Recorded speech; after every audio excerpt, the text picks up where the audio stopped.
Hello student, welcome. आज से हम स्टार्ट कर रहे हैं अपने 11th की अकाउंटिंग। अकाउंटिंग करने से पहले नॉर्मल एक बात सोचते हैं कि ठीक है, बिजनेसमैन को अकाउंटिंग की ज़रूरत क्यों पड़ती है, ये अभी हम आज के लेक्चर में देखेंगे। लेकिन उससे पहले नॉर्मल कि आज सबसे पहले बच्चा कॉमर्स लेता है, उसमें अगर अकाउंटिंग करनी पड़ती है तो वो अकाउंटिंग क्यों करनी पड़ती है, हिसाब किताब क्यों रखना पड़ता है।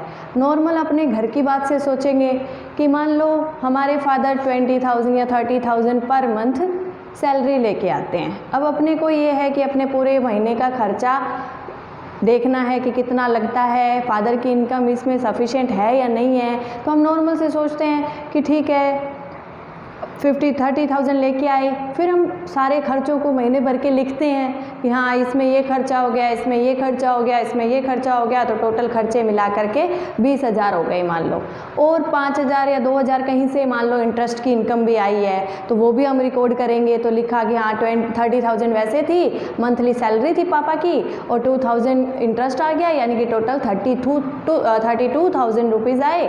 उसमें से हमारे 20,000 ये एक्सपेंसेस लग गए, और 2,000 रुपये हमारे से कोई लेने आ गया तो उसको दे दिए, या फिर 3,000 रुपये हमने किसी से ले रखे थे। तो ये सब की हमने रिकॉर्डिंग कर रखी है। तो इससे हमें पूरा रिकॉर्ड रखेंगे तब हमें पता चल जाएगा कि किस बंदे को हमें कितना देना है, किससे कितना लेना है, हमारे पास कितने महीने भर में पैसे आए, और उस महीने का खर्चा कितना हो गया, अब हमारे कितने बच गए। वरना तो पता ही नहीं चलेगा कहाँ से आए, कहाँ कौन मांग रहा है हमसे, किससे हमें लेने हैं, कुछ नहीं पता चलेगा। इसलिए हमें रिकॉर्डिंग रखनी तो ज़रूरी है। अब ऐसे ही क्या है कि बिजनेस के अंदर भी अब बिजनेस चला क्यों रहे हैं, प्रॉफिट कमाने के लिए। अब प्रॉफिट कमाने के लिए चला रहे हैं तो प्रॉपर अगर हिसाब किताब नहीं रखेंगे तो प्रॉफिट कैसे पता चलेगा। ठीक है, तो उसके लिए हमें प्रॉपर वे में अकाउंटिंग रखनी ज़रूरी है। उसके लिए एक अलग अलग मेथड दिए हैं, अलग अलग प्रिंसिपल हैं, उनको हम फॉलो करेंगे। अब सबसे पहले देखते हैं कि हाँ बिजनेसमैन को अकाउंटिंग की ज़रूरत क्यों पड़ती है। सबसे मेन मोटिव यही है कि बिजनेसमैन को अपने बिजनेस का प्रॉफिट हो रहा है या लॉस हो रहा है ये निकालना है। हर एक इंसान बिजनेस प्रॉफिट कमाने के लिए करता है, तो अब उसे प्रॉफिट हो भी रहा है कि नहीं हो रहा है वो कैसे पता चलेगा। अगर प्रॉपर अकाउंट्स रखेंगे तो ये पता चलेगा। अब उस अकाउंटिंग को रखने के मेथड क्या हैं वो धीरे धीरे हम आगे देखते रहेंगे। अब फर्स्ट हम करते हैं कि need for accounting. Need for accounting सबसे पहला हमारा काम क्या है, प्रॉफिट एंड लॉस पता करना।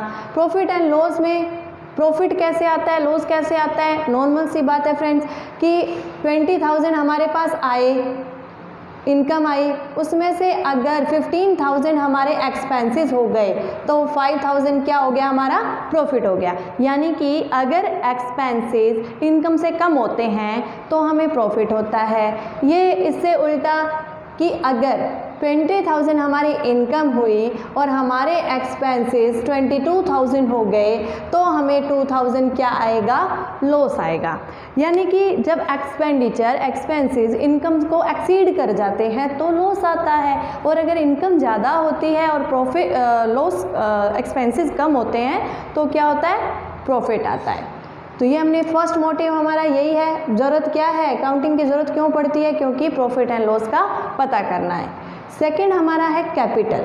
कैपिटल क्या होती है, जो हम सबसे पहले कोई भी बिजनेसमैन फर्स्ट टाइम जब बिज़नेस स्टार्ट करता है तब जितना पैसा वो इंट्रोड्यूस करता है तो वो कहलाती है कैपिटल। अब कैपिटल है, परचेज है, ये सब पूरा एक terms of accounting next chapter है, उसमें बहुत अच्छे से करेंगे। तो नॉर्मल एक बार शॉर्ट में बता रहे हैं कि कैपिटल कितनी है ये पता चलता है। ये भी हमारी ज़रूरत है अकाउंटिंग की कि कैपिटल कितनी है। अब हमने स्टार्टिंग में मान लो 1 लाख रुपीज़ इन्वेस्ट किए अपने बिजनेस के अंदर, तो हमें देखना है कि हमारी कैपिटल में इंक्रीमेंट हुआ है या नहीं हुआ है। कोई भी इंसान 1 लाख रुपए लगा रहा है, 1 लाख रुपीज़ इंट्रोड्यूस कर रहा है, तो उसकी यही इच्छा रहती है कि वो थोड़ा सा साल भर में बढ़ जाए। अगर बिजनेस ये इतना सब करेंगे, सेल परचेज, इतने एम्प्लॉयज़ रखेंगे, इतना सारा पूरा काम करेंगे, इससे अच्छा अगर इससे इनकम ही नहीं हो रही है तो 1 लाख रुपीज़ बैंक में डिपॉजिट करवा देते हैं, उससे कुछ ना कुछ तो इंटरेस्ट आएगा ही आएगा। तो हर एक इंसान मिनिमम तो कमाना ही चाहता है। तो अब कैपिटल है तो कैपिटल 1 लाख स्टार्टिंग में लगाई थी तो क्या 1 लाख ही रहे हमेशा के लिए,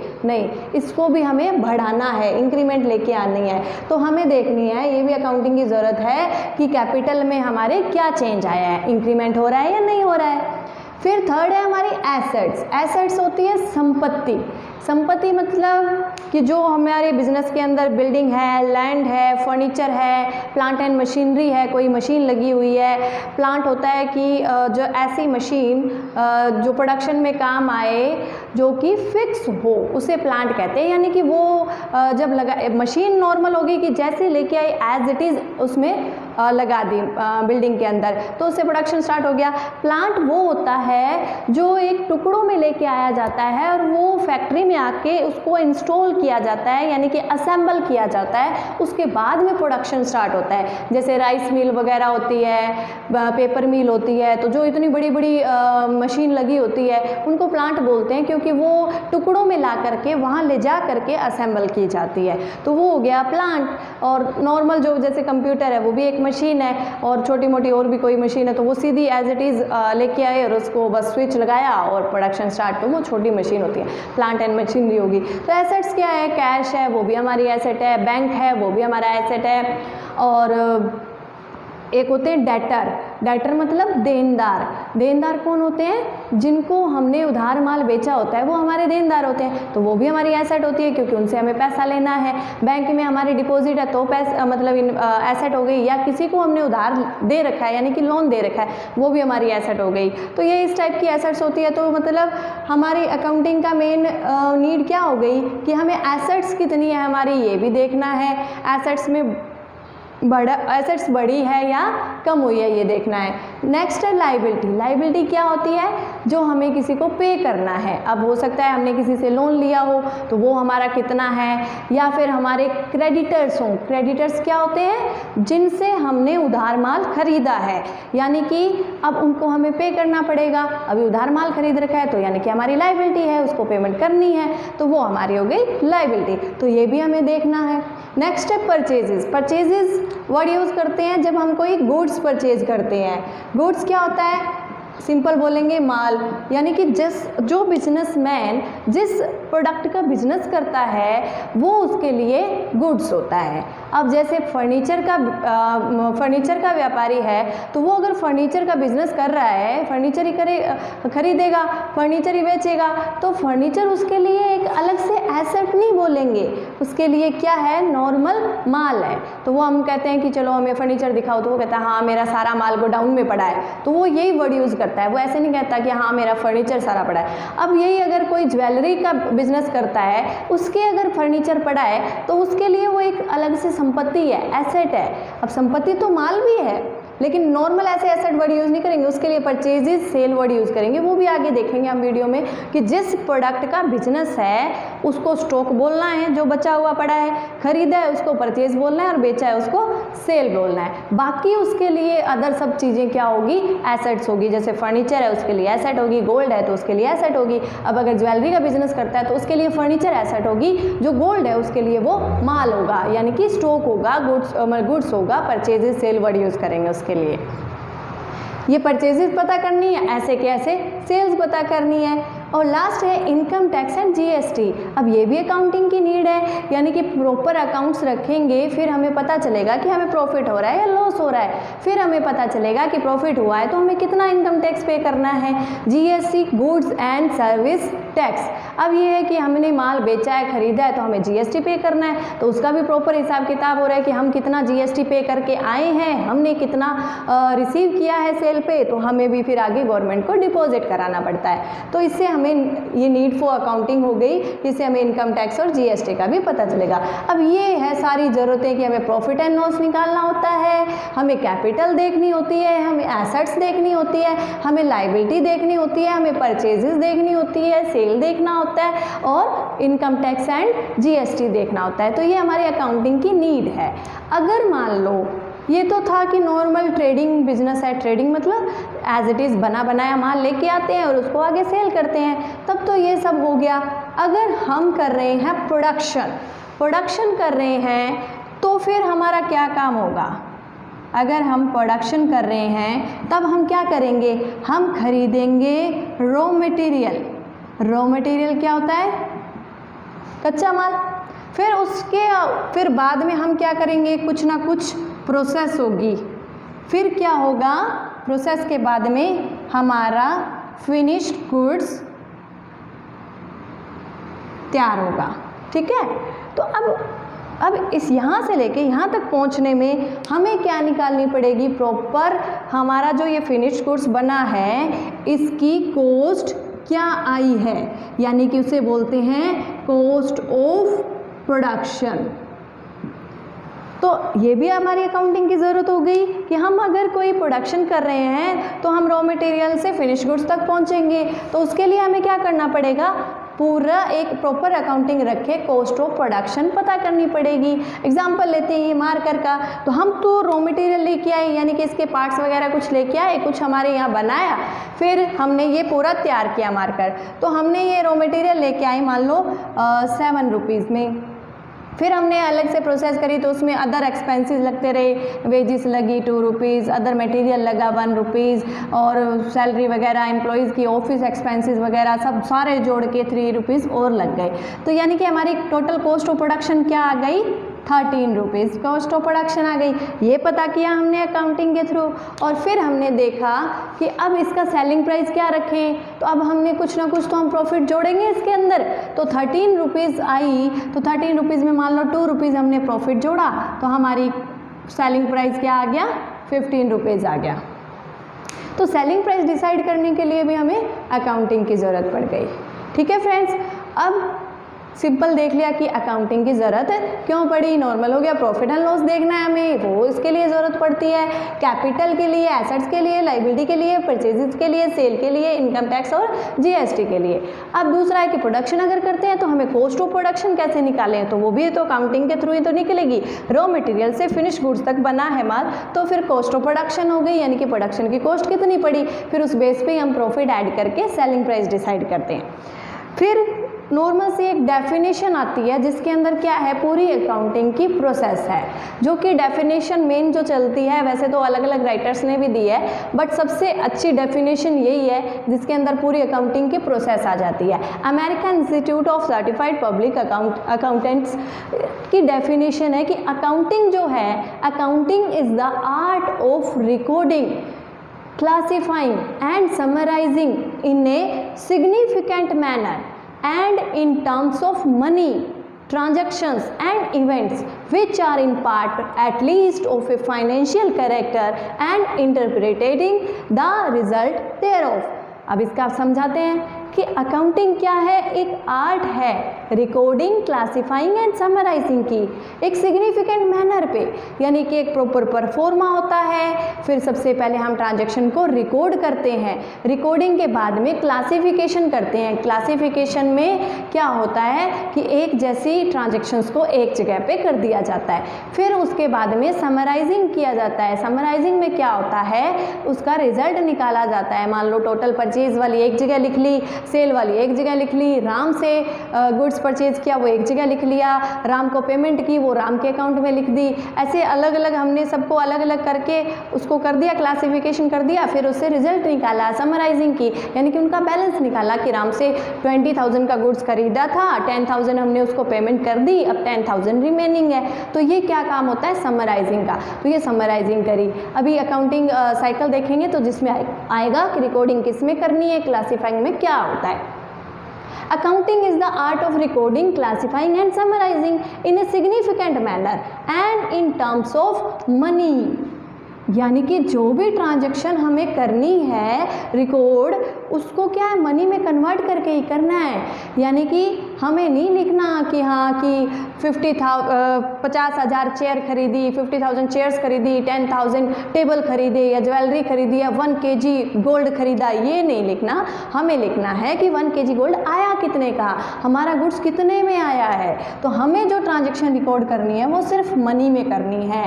यानी कि अकाउंटिंग क्या है, एक अकाउंटिंग रिकॉर्डिंग का, क्लासिफाइंग का, समराइजिंग का एक आर्ट है सिग्निफिकेंट मैनर पे और in terms of money, transaction and events which are in part of at least of a financial character, यानी कि फाइनेंशियल कैरेक्टर के होने चाहिए, and interpreting the result thereof।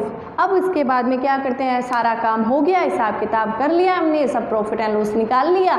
Last में हम बिजनेस के जो यूजर्स होते हैं, जिनको बिजनेस से मतलब होता है, जैसे एम्प्लॉई है, ओनर है, मैनेजर है, उन्हें देखना होता है कि हमारा साल भर में हमने मेहनत की है, इसका क्या रिजल्ट मिला है। तो वो अकाउंटिंग हमें लास्ट में बताएगा कि हाँ टोटल आपकी एसेट्स इतनी है, लाइबिलिटी इतनी है, तो उनको उस हिसाब से नेक्स्ट डिसीजन लेने में काम आएगा। तो अपने बिजनेस के यूजर्स को हम रिजल्ट बता देंगे। तो ये हमारी एक नॉर्मल सी डेफिनेशन हो गई। थोड़ा सा अभी नेक्स्ट करते हैं अकाउंटिंग साइकिल और कैरेक्टरिस्टिक्स ऑफ अकाउंटिंग। तो सबसे पहले अकाउंटिंग साइकिल करेंगे, उसके बाद में कैरेक्टरिस्टिक्स करते हैं। अब हम देखते हैं अकाउंटिंग साइकिल। अकाउंटिंग साइकिल क्या है, एक प्रोसेस है, जैसे जैसे हम अकाउंटिंग करते हैं वही। तो सबसे पहले क्या है, ट्रांजैक्शन होती है। इसमें हमने देखा कि ट्रांजैक्शन फाइनेंशियल कैरेक्टर की है या नहीं है, यानी कि बिजनेस में रिकॉर्ड करने लायक है या नहीं है, यानी कि बिजनेस से रिलेटेड होगी तो ही हम रिकॉर्ड करेंगे और मनी में कन्वर्ट करके ही रिकॉर्ड करेंगे। तो सबसे पहले फर्स्ट नंबर पे क्या हुई, ट्रांजैक्शन हुई। उसके बाद में हम रिकॉर्डिंग करेंगे। रिकॉर्ड किस में करेंगे, जर्नल बुक के अंदर। जर्नल क्या है, कॉमन बुक है जिसमें सारे की सारी ट्रांजैक्शन लिखी जाएगी। जैसे राम को माल बेचा, राम से माल खरीदा, वेजेस पे करी, मतलब मजदूरी दी, सैलरी पे करी, वाटर बिल एक्सपेंसेस दिए, सारा कुछ, सारी रिकॉर्डिंग जितनी भी बिजनेस के अंदर ट्रांजैक्शन हुई है सारी की सारी रिकॉर्ड हम जर्नल में करेंगे। अब ये है कि अगर छोटा बिजनेस है तब तो हम जर्नल में रिकॉर्डिंग करते हैं, बड़ा अगर बिजनेस है तो सारी अगर रिकॉर्डिंग एक ही बुक में करेंगे तो जर्नल एंट्री होती है, जिसकी मतलब एंट्री बोलते हैं, हर एक ट्रांजैक्शन को जो रिकॉर्ड करेंगे, एंटर करेंगे, उसे एंट्री बोला जाता है। अगर सारी एक बुक में रिकॉर्डिंग करेंगे तो अब बड़े बिजनेस के अंदर तो एक दिन में मोर देन 1000 ट्रांजैक्शन हो जाती है। अब इतनी सारी एक ही बुक में रिकॉर्डिंग करेंगे, फिर क्या है, आगे जब हम लेजर पोस्टिंग करते हैं, यानी कि क्लासिफिकेशन जब किया जाएगा, तब हमें बहुत प्रॉब्लम आएगी, क्योंकि हमें ढूंढना बार बार उसे एक एंट्री की, हमेशा डबल पोस्टिंग की जाती है, डबल एंट्री सिस्टम फॉलो करेंगे तो हमें दिक्कत आएगी। जब हम जर्नल एंट्री और लेजर करेंगे तब आपको बहुत अच्छे से समझ में आएगा इसको। अभी थोड़ा थियरी बेस पे समझते हैं। तो बड़े बिजनेस के लिए अकेला एक जर्नल काम नहीं कर सकता, तो हम क्या करते हैं, थोड़ा सा इसको डिवाइड कर देते हैं।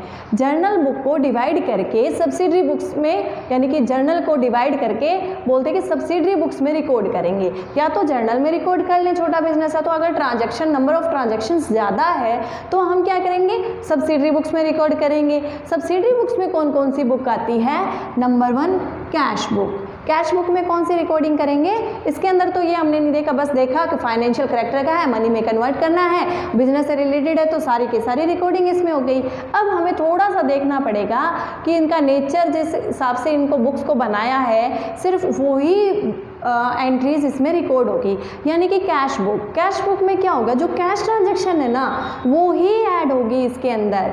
सेकंड है परचेज बुक में क्या लिखेंगे, जो हमने गुड्स यानी कि माल खरीदा है वो हम लिखेंगे। अब अगर ये माल अगर हमने कैश में परचेज किया है तो इस बुक में आ चुका, फिर तो हम नहीं लिख सकते। इट मीन्स कि इसमें कौन सा गुड्स लिखेंगे, जो हमने क्रेडिट परचेज किया है, यानी कि उधार परचेज किया है, ठीक है। ऐसे ही हमारे क्या है, सेल बुक है, जो हमने उधार माल बेचा है यानी कि क्रेडिट सेल की है वो सेल बुक में लिख लेंगे। ऐसे ही परचेज रिटर्न बुक है, जो हमने परचेज किया वो हमें रिटर्न करना है, मान लो हमें पसंद नहीं आया तो हम परचेज रिटर्न बुक में रिकॉर्ड कर लेंगे। ऐसे ही सेल रिटर्न बुक है, सेल रिटर्न बुक में कौन सा होगा, जो हमने गुड्स सेल किया बट किसी वजह से अपने कस्टमर को पसंद नहीं आया तो उसने हमें वापस दे दिया, तो वो हमने कहाँ लिखा, सेल रिटर्न बुक। ये चारों बुक्स में ओनली क्रेडिट वाली एंट्री आई है, यानी कि जो उधार माल बेचा खरीदा है ना वो ही आया है, क्योंकि कैश वाला कैश बुक में आ चुका, डबल थोड़ी लिखना है। फिर क्या है, बिल रिसीवेबल बुक। बिल क्या होते हैं, एक्चुअली क्या है, बिल में क्या होता है कि जैसे हमने किसी को माल बेचा यानी कि गुड सेल किया, तो अब वो हमारे क्या बन गए थे, देनदार यानी कि डेटर्स, वो हमें पे करेंगे, बट हमें नहीं पता कि वो कब देने आएंगे। तो इसके लिए हम थोड़ा सा श्योरिटी के लिए, क्योंकि बिजनेसमैन को देखो स्टूडेंट्स प्लानिंग करनी होती है, अब इतने सारे डेटर्स हैं, हमें नहीं पता कौन से, अब सारी हमारी तो एसेट ही है, लेकिन उस एसेट्स का मन चाहा वसूल नहीं कर सकते हम, यानी कि हम उनको मजबूर नहीं कर सकते, या हमें नहीं पता वो हमें कब देने पैसे आए।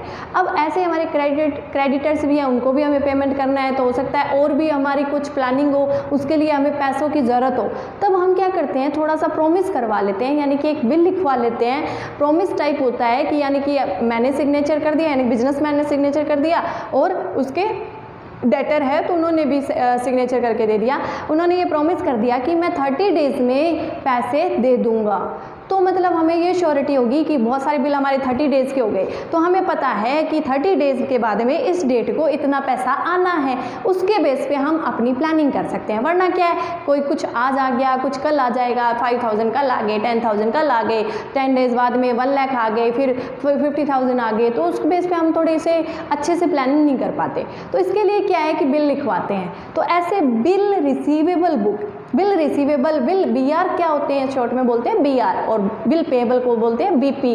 तो बीआर क्या होते हैं, रिसीव कर रहे हैं, यानी कि हमारे पास पैसे आएंगे, तो फिर बीआर हमें कौन लिख के देगा, डेटर, यानी कि जस्ट लाइक डेटर्स हो गए ये हमारे। और बीपी, बीपी हमारा क्या होता है कि हमने किसी को पे करना है, तो उसके लिए हमने लिखा है, तो वो क्या हो गया, बिल पेएबल। ऐसे बिल जिनकी हमें पेमेंट करनी है, पेएबल है यानी कि पे करेंगे, लाइबिलिटी है ये हमारी, तो बिल पेएबल बुक हो गई। तो बीआर बीपी हो गया। फिर लास्ट में बचता है जर्नल प्रॉपर। अब कई बार क्या होता है कि हम अपनी कोई एसेट बेच के गुड्स खरीद लेते हैं। मान लो कोई एसेट बेच के गुड्स खरीदा, तो कैश में तो ट्रांजैक्शन नहीं हुई, नहीं लिख सकते। क्रेडिट तो नहीं परचेज किया, क्योंकि हमने तो उसको बदले में एसेट दी है, हमें तो पेमेंट करनी नहीं है, तो फिर परचेज बुक में भी नहीं लिख सकते। सेल वो है नहीं, परचेज रिटर्न वो है नहीं, सेल रिटर्न वो है नहीं, बिल कोई लिखा नहीं, ना बिल पेमेंट के बाद कोई प्रॉमिस किया है, तो ऐसी एंट्रीज कहाँ पे आएगी, जर्नल प्रॉपर के अंदर। तो यानी कि जर्नल प्रॉपर में वो सब लिखेंगे जो इन सब में नहीं आया। तो इस टाइप से हमारी ये क्या हो गई, सब्सिडरी बुक्स में हो गई। तो जर्नल में क्या था, सारी की सारी रिकॉर्डिंग एक के अंदर ही। सब्सिडरी बुक्स कौन रखेगा, बिग बिजनेसमैन, बड़ा बिजनेसमैन, और फिर वो अपनी इस जर्नल को थोड़े पार्ट्स में डिवाइड कर लेगा, ठीक है, तो उसमें लिख देगा। अब ये ज़रूरी नहीं है कि ये सारी की सारी बुक्स रखनी पड़ेगी अगर ये वो एक बुक नहीं रखते हैं। अकॉर्डिंग टू नीड, यानी कि जिसको जो ज़रूरत है वो रखे। मान लो परचेज रिटर्न, सेल रिटर्न ज़्यादा है ही नहीं ट्रांजैक्शन, तो नहीं रखे। परचेज बुक, ये कैश बुक रखनी पड़ेगी, परचेज बुक, सेल बुक तो रखनी पड़ेगी, और सीधा जर्नल प्रॉपर भी रख सकते हैं। तो ये वाली छोड़ भी सकते हैं, बीआर बीपी लिखते ही नहीं हो क्या पता, तो फिर ज़रूरत नहीं है। तो ये हमारी होगी सब्सिडी बुक्स, यानी कि फर्स्ट हमारी हुई ट्रांजैक्शन, यानी कि फाइनेंशियल नेचर है या नहीं है, मनी में कन्वर्ट किया और रिकॉर्ड कहाँ किया हमने, जर्नल के अंदर। जर्नल में रिकॉर्डिंग हो गई या फिर सब्सिडरी बुक्स में रिकॉर्डिंग होगी, एक ही बात है, या तो इसमें होगी या इसमें होगी। रिकॉर्डिंग के बाद में क्या होती है, क्लासीफाइंग। क्लासिफिकेशन में क्या होता है, लेजर पोस्टिंग होती है। लेजर पोस्टिंग में क्या होता है, जो जर्नल में एंट्री रिकॉर्ड करी है उसकी लेजर में पोस्टिंग करेंगे। राम से माल खरीदा, यानी कि हम नॉर्मल छोटा सा बताते हैं कि मान लो कि राम से हमने गुड्स परचेज किया था, तो हमें एंट्री करनी होती है ऐसे, purchase account debit to Ram से माल टू राम। अब हमें क्या करना होता है, हर एक एंट्री में 2 अकाउंट इफेक्ट होंगे, कम से कम 2 अकाउंट इफेक्ट होंगे। साइड्स हमेशा 2 होती है, वो आगे हम करेंगे डबल एंट्री। डेबिट और क्रेडिट अकाउंट कम से कम 2 इफेक्ट होते हैं। तो अब अलग से करेंगे, एक तो हमारा परचेज अकाउंट बनेगा और एक हमारा राम का अकाउंट बनेगा। परचेज अकाउंट में तो लिखेंगे टू राम, मान लो 10,000 का था तो हम ऐसे लिख देंगे 10,000, और इधर लिखेंगे बाय परचेज 10।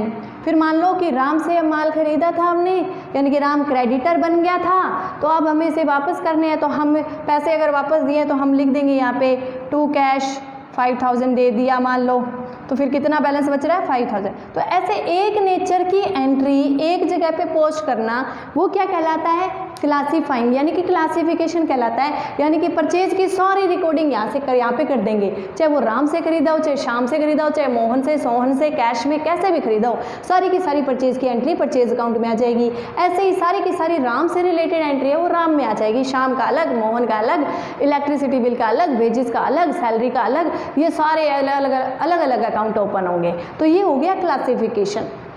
फिर उसके बाद में क्या करते हैं, हम ट्रायल बैलेंस बनाते हैं। ट्रायल बैलेंस में क्या है, इनके बैलेंसेस निकालते हैं कि 10 बच गया, इसमें जैसे 5000 बचा था, इनके बैलेंसेस को एक पेज पे लिख लिया जाता है। तो वो हम कहाँ, उसको क्या बोलते हैं, ट्रायल बैलेंस। ये लगभग ईयर एंड में बनता है। फिर ट्रायल बैलेंस के बैलेंसेस से हम फाइनल अकाउंट बनाते हैं, इनको बोलते हैं फाइनल अकाउंट, जिसमें होगा समराइजिंग, यानी कि समरी तैयार कर ली, समरी बना ली। इसमें क्या होता है, trading account, profit and loss account and balance sheet. Trading account को हिंदी में बोलते हैं व्यापारिक खाता, प्रॉफिट एंड लॉस लाभ हानि खाता, बैलेंस शीट तुलन पत्र, इस टाइप से बोलते हैं। तो बैलेंस शीट होगी, तो ये हमेशा ईयर एंड में बनती है 31 मार्च को, ठीक है, 31 मार्च को बनाएंगे हम। तो हम देखेंगे ट्रेडिंग में सेल परचेज लिखा जाता है, प्रॉफिट एंड लॉस में सारे टाइप के अदर इनकम्स, सारे टाइप के एक्सपेंसेस, फिर उससे नेट प्रॉफिट या नेट लॉस निकलेगा। फिर हम बनाएंगे बैलेंस शीट। बैलेंस शीट में एक साइड एसेट्स लिखी जाती है और एक साइड लायबिलिटी लिखी जाती है। तो ये हमारी हो गई समराइजिंग। तो ये हमारा एक अकाउंटिंग साइकिल हो गया। इसमें सबसे पहले हमने क्या किया, ट्रांजेक्शन देखी, बिजनेस से रिलेटेड ट्रांजेक्शन है या नहीं है, और फाइनेंशियल कैरेक्टर की है, मनी में कन्वर्ट करके रिकॉर्डिंग की। रिकॉर्डिंग किस में की, जर्नल में की या फिर सब्सिडरी बुक्स में की। रिकॉर्डिंग करने के बाद में क्लासिफिकेशन करना है, वो किस पे होगा, लेजर बुक में। लेजर के बाद में हम बैलेंसेस को ट्रायल बैलेंस में लिखेंगे, ये भी समरी में ही आता है। और फिर उसके बैलेंसेस में हम क्या करेंगे, बैलेंसेस से हम ट्रेडिंग, प्रॉफिट एंड लॉस और बैलेंस शीट बनाएंगे, जो ईयर एंड में हमारे पूरे बिजनेस की सिचुएशन बताएगा और हम प्रॉफिट में है या लॉस में है ये बताएगा, ठीक है। अब हम करते हैं कैरेक्टरिस्टिक्स ऑफ अकाउंटिंग। अकाउंटिंग की विशेषताएं, अकाउंटिंग क्या है, अकाउंटिंग के फीचर्स क्या है, फीचर्स भी बोलते हैं, कैरेक्टरिस्टिक्स भी बोलते हैं। फर्स्ट है, accounting is an art as well as science. Accounting एक आर्ट भी है और एक साइंस भी है। आर्ट कैसे है, जैसे आर्ट ऑफ हमने डेफिनेशन में किया था कि accounting is an art of recording, classifying and summarising. तो आर्ट में हम क्या देखेंगे कि एक आर्ट है किसकी, रिकॉर्डिंग की एंड क्लासिफिकेशन एंड समराइजिंग। इस टाइप से ये एक क्या है, आर्ट है। अकाउंटिंग क्या है, आर्ट भी है और साइंस भी है। आर्ट कैसे है, एक कला है, यानी कि इसमें रिकॉर्डिंग, क्लासिफाइंग एंड समराइजिंग की एक प्रोसेस है जो एक आर्ट मानी जाएगी। दूसरी क्या है, साइंस क्या ऐसे है, साइंस में क्या होते हैं, प्रिंसिपल होते हैं, यानी कि सिद्धांत होते हैं। ऐसे के ऐसे अकाउंटिंग में भी क्या है, प्रिंसिपल्स होते हैं, उसके अकॉर्डिंग ही हम सारी जर्नल एंट्री करते हैं, फिर क्लासिफिकेशन करते हैं, उसके बाद में समराइजिंग जिसमें फाइनल अकाउंट बनाते हैं, ट्रेडिंग, प्रॉफिट एंड लॉस और बैलेंस शीट बनाते हैं। तो ये भी एक पूरे प्रिंसिपल बेस पे चलेगी। तो अब अकाउंटिंग क्या हुई, एक आर्ट भी है और एक साइंस भी है, जो हमने अमेरिकन इंस्टीट्यूट वाली डेफिनेशन में भी किया था। सेकेंड हमने किया था recording of financial transaction only. Friends, ये सारी की सारी पूरी जो कैरेक्टरिस्टिक्स निकल के आए हैं ना, सारे के सारे हमारी उस डेफिनेशन के अंदर है। As it is definition serial order में लिखी है पॉइंट्स निकाल के। तो accounting is an art as well as science, उसमें लिखा हुआ था।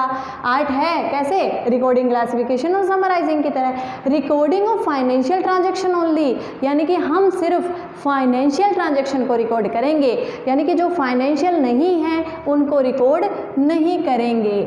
अब इसके अंदर हम देखते हैं कि जैसे कोई बढ़िया मैनेजर था हमारा, वो छोड़ के चला गया। अब उसकी वजह से हमारे बिजनेस में इफेक्ट तो पड़ेगा, बहुत ज़्यादा पड़ेगा, बट हम उसको फाइनेंशियल ट्रांजैक्शन नहीं है वो, उसको हम रिकॉर्ड नहीं कर सकते। ऐसे ही आता है quarrel between purchase manager and sales manager. Purchase manager और सेल्स मैनेजर के बीच में मतभेद हो गया, लड़ाई हो गई, या फिर एम्प्लॉयज़ ने स्ट्राइक कर दी, और या फिर गवर्नमेंट के कुछ ऐसे रूल आ गए जिसकी वजह से हमें बिजनेस बंद करना पड़ रहा है। अब जैसे कोरोना चल रहा है तो उसकी वजह से हमें बिजनेस बंद करना पड़ रहा है, बहुत सारा हमें नुकसान भी हो रहा है। तो इस टाइप से क्या है कि ऐसे कुछ रूल्स आ जाते हैं, तो फिर हमें अपना कुछ ना कुछ बिजनेस पे इफेक्ट तो पड़ता है, बट वो कोई फाइनेंशियल ट्रांजैक्शन तो है नहीं, उसकी रिकॉर्डिंग हम नहीं कर सकते। तो हमें सिर्फ किसकी रिकॉर्डिंग करनी है, सिर्फ फाइनेंशियल नेचर की जो ट्रांजेक्शन है उसकी रिकॉर्डिंग करनी है। थर्ड हमारा है recording in terms of money, सिर्फ मनी फॉर्म में लिखना है, यानी कि हमने मान लो 10,000 चेयर्स खरीदी, तो क्या हम लिखेंगे ऐसे, ऐसे नहीं लिखना। अब 10,000 चेयर्स आई कितने की हैं, हमें वो लिखना है। 10,000 चेयर्स मान लो कि 1,000 एक 1,000 की आती है, तो हमारी कितने की हुई, 1 करोड़। ऐसे हम करेंगे, यानी कि हमें मनी में ही कन्वर्ट करना है। अब जैसे टेबल खरीदे हैं, तो मान लो 10 टेबल खरीदे हैं, 1,000 का एक आता है, तो हमें 10 टेबल नहीं लिखना, हमें तो पैसे ही लिखने हैं, मनी में कन्वर्ट करके ही लिखना है।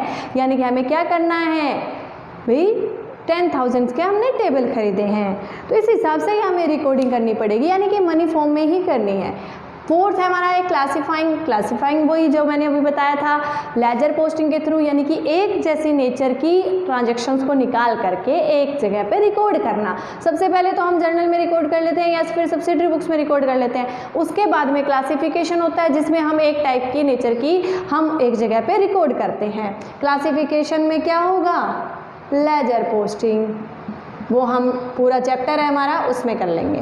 फिर है समराइजिंग में हमने क्या किया था, ट्रायल बैलेंस बनाया था और फाइनल अकाउंट बनाए थे। फाइनल अकाउंट में क्या क्या शामिल होता है, trading account, profit and loss account and balance sheet. ये हमने समरी तैयार कर ली। अब समरी तैयार कर ली, साल के एंड में प्रॉफिट एंड लॉस कितना है वो पता चल गया, सारा कुछ, एसेट्स कितनी है, लायबिलिटी कितनी है, डेटर कितने हैं, क्रेडिटर कितने हैं, कितना स्टॉक बचा हुआ पड़ा है, सारा हमारे पास ये लास्ट में आ गया। उसके बाद हम क्या करते हैं, इंटरप्रिटेशन ऑफ द रिजल्ट को इंटरप्रिटेट करते हैं, यानी कि देखते हैं, उसके बेस पे हम नई प्लानिंग करेंगे। हम देखेंगे कि हमारे टोटल डेटर्स कितने हैं, प्रॉफिट कितना हुआ है, उसको एनालाइज किया जाएगा। थोड़ा सा अब ये थोड़ी लिख दिया तो उसको तो कुछ ना कुछ उससे अलग से मीनिंग निकाले जाएंगे, यानी कि उसके बाद में हमें नेक्स्ट क्या करना है, हमें इस रिजल्ट को देख करके सोचना है, एनालाइज करना है, फिर हमें नेक्स्ट ईयर के लिए प्लानिंग करनी है। तो इंटरप्रिटेशन ऑफ द रिजल्ट हो गया। लास्ट है कम्युनिकेटिंग मतलब कम्युनिकेट करना किसी को, किसको कम्युनिकेट करेंगे हम किसको कम्युनिकेट करेंगे, बिजनेस के यूजर्स को। बिजनेस के यूजर्स कौन होते हैं, 2 टाइप के होते हैं, एक तो होते हैं इंटरनल और दूसरे होते हैं एक्सटर्नल। इंटरनल यूजर्स कौन होते हैं, जो बिजनेस के जैसे ओनर है, एम्प्लॉई है, मैनेजर है, ये बिजनेस के अंदर मौजूद है। इनको भी बिजनेस के रिजल्ट से मतलब है, क्योंकि मैनेजर को प्लानिंग करनी है, एम्प्लॉयज़ को सैलरी, उसमें पीएफ कितना कटेगा वो देखना है, ऑनर है तो ऑनर को तो सारा ही मतलब है बिजनेस से। तो ये सब इंटरनल यूजर्स हो गए। एक्सटर्नल यूजर्स कौन होते हैं, जैसे बैंक है, बैंक को क्या मतलब है हमारे बिजनेस से भाई, तो ये मतलब है कि बैंक से हम लोन लेते हैं, तो बैंक देखता है कि इनकी फाइनेंशियल पोजीशन कैसी है, प्रॉफिट में आ रहे हैं तो ये तो लोन देगा। अब दिवालिया बंदे को तो कोई जो बिल्कुल ही दिवालिया हो गया उसको तो लोन देंगे नहीं, ठीक है। तो बैंक्स को मतलब होता है। और इन्वेस्टर्स कौन होते हैं, जिन्होंने हमारे बिजनेस में इन्वेस्ट कर रखा है। अदर किसी पर्सन से भी तो हम लोन से ले सकते हैं, जरूरी थोड़ी है सिर्फ बैंक से ही लोन लेते हैं। तो इन्वेस्टर्स हो गए जो हमारे बिजनेस में पैसा लगाते हैं, उनको हमारे बिजनेस से मतलब है। और कौन होते हैं, गवर्नमेंट अथॉरिटी को क्या करना होता है, इनकम टैक्स और जीएसटी वगैरह लेना होता है, तो उनको भी हमारे अकाउंट से मतलब है। तो यानी कि लास्ट में हम कम्युनिकेट कर देंगे, जिसको जो इन्फॉर्मेशन चाहिए वो हम प्रोवाइड करवाएंगे, ठीक है। अब नेक्स्ट हम करेंगे नेक्स्ट लेक्चर में, जिसमें हम देखेंगे कि अकाउंटिंग की लिमिटेशंस क्या है, अकाउंटिंग के यूज़र्स क्या होते हैं और अकाउंटिंग की प्रॉफिट क्या है, यानी कि फ़ायदे क्या हैं, ठीक है। Thank you.